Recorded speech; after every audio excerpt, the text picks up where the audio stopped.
I find it so heart warming कि हालांकि अभी वर्ल्ड पॉलिटिक्स जो है वो बहुत ज़्यादा खेल खेल रही है, स्पेशली वो जो ट्रम्प हैं वो बहुत सारी ऐसी चीज़ें कर रहे हैं इस वक्त जो कि दूसरे मज़ाहिब के लिए और दूसरे एथनिक लोगों के लिए it is becoming very very difficult.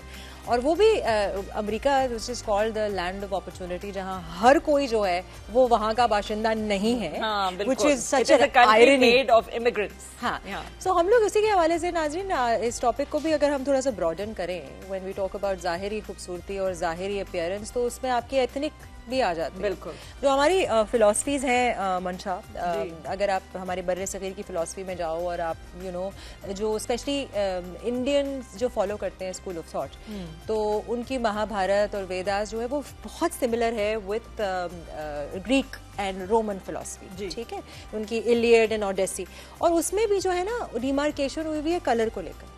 अच्छा। तो अगर आप मैं क्योंकि मैंने थियोलॉजी पढ़ी हुई है और मैंने, तो आप अगर इंडियन उसमें घुसते हैं, स्कूल ऑफ थॉट में घुसते हैं, तो वहाँ ड्रिविडियंस और आर्यंस के बारे में जिक्र है। सो ड्रिविडियंस जो है वो ब्लू कलर्ड लोग हैं जो कि डार्क कलर्ड हैं, और आर्यंस जो हैं वो सफ़ेद हैं और उनको बेहतर दिखाए। तो ये चीज़ें इतने सालों से इनग्रेन्ड हैं, और ये सिर्फ आप इसको रिलीजियस नहीं कह सकते, आप इसको जो है वो कल्चरल बोलो, इसको जेंडर बोलो, बहुत सारे बायसेस हमारे अंदर इस तरह के हैं जिनको निकालना बहुत मुश्किल है। बिल्कुल। लेकिन ये कोशिश हम करना चाहते हैं, इसी वजह से ये डिस्कोर्स हमने शुरू किया। और ये रमजान का शो है तो ऐसी जरूरी बातों पे बात करना भी बड़ा जरूरी है, क्योंकि हम ये नहीं देखते कि इंसान अंदर से कैसा है, उसके अमाल क्या है। हम जो हमें बाहर से नजर आता है, अगर वो अपने आप को खूबसूरती आप उसको कह दें कि अगर वो खूबसूरत है, या फिर ऊपरी ऊपरी जो उनकी पर्सनालिटी है, उसको हम मद्देनजर रख के उस इंसान को जज करते हैं, और या तो उनको अच्छा बोलते हैं या बुरा बोलते हैं, और उनके अमाल पे उनको जज नहीं करते। और ये हमारे दीन से हमें दूर भी लेके जाता है। बिल्कुल हमारे दीन ने हमें सिखाया है कि आपने हर किसी को बराबर रखना है, सिर्फ उनके अमाल से उनको जज करना है।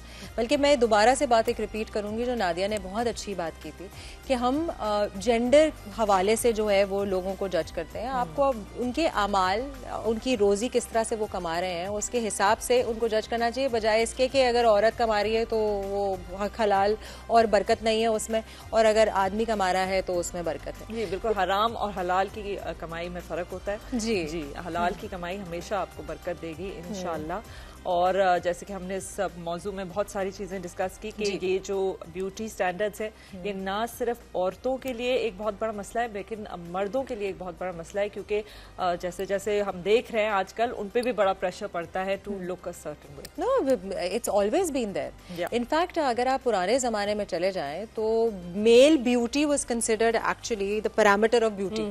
अगर आप अगर आपका कभी ट्रैवल करना बनता हो, या अगर आपको हिस्ट्री से दिलचस्पी हो, तो ग्रीस एक ऐसी जगह है जहाँ से एडवेंट ऑफ स्पोर्ट्स भी हुआ है, और हमारी जो वेस्टर्न फिलॉसफी और हिस्ट्री है वो तकरीबन आधी से ज़्यादा जो है वो ग्रीक उसको फॉलो करते हैं। सो वहाँ पे जितने भी आर्टिस्ट थे उस जमाने में मेल ब्यूटी को जो है वो बहुत सराहा जाता था, और उनके ऊपर बहुत प्रेशर था कि सर्टेन टाइप ऑफ मसल्स होने चाहिए, सर्टेन टाइप ऑफ हाइट होनी चाहिए, बॉडी प्रोपोर्शंस एक होने चाहिए। औरतों के ऊपर इतना नहीं था। अगर खड़ी है तो इसका मतलब है कि वो ऐसा इंसान है, वो समझदार इंसान है। नाक अगर चिपटी है तो इसका मतलब कि आपकी नाक कैसे है, उससे आप जजमेंट करेंगे कि आप किस किस्म की पर्सनालिटी ट्रेट्स है आपके अंदर। और हमारे अपने मुल्क में ही अगर आप पंजाब की साइड पर जाते हैं तो वहाँ पे जो है वो भरे जिस्म वाली, यानी कि थोड़ी सी heavier, healthy, plump women are consider beautiful. और मैं जब भी जाती थी तो मुझे जो है वो, क्योंकि मैं हमेशा स्किनियर साइड पे रही हूँ, तो मुझे हमेशा कहते हैं हाय ये बेचारी क्या है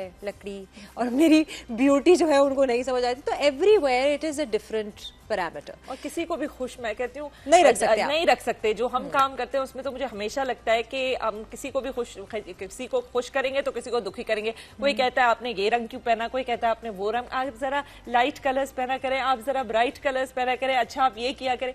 तो नाजरीन, हर किसी को खुश रखना बिल्कुल ही नामुमकिन है। बिल्कुल बेशक। और इस हमारे आज के प्रोग्राम से जो मुझे सबक के मिला, बहुत सारी हमारी ऐसी ख़वातीन आई हैं आज जिनका ना बहुत बहुत वसी मुशाहिदा और मुताल्ला रहा है ज़िंदगी को लेकर, एक्सपीरियंसेस रहे हैं और उनकी निस्बत से ये जानने को मिला है कि आपकी ये सारी बातें जो आप सीखते हैं वो माशरती आपके ऊपर इन्फ्लुएंसेस तो होते ही हैं, लेकिन ये बात शुरू होती है आपके घर से। सो अगर आपने अपने बच्चों को मजबूत बनाया है जहनी तौर पर, जो कि मेरे माँ बाप ने बहुत हद तक मुझे बनाया था, और मुझे जैसे मैंने कहा बॉडी डिस्मॉर्फिया है, वो भी इस वजह से बिकॉज मैं एक प्रोफेशन का हिस्सा बनी थी जहाँ पे मुझे जो है वो बहुत कुछ बोला गया, कहा गया, और अनफॉर्चुनेटली मैं उस बात का शिकार हो गई।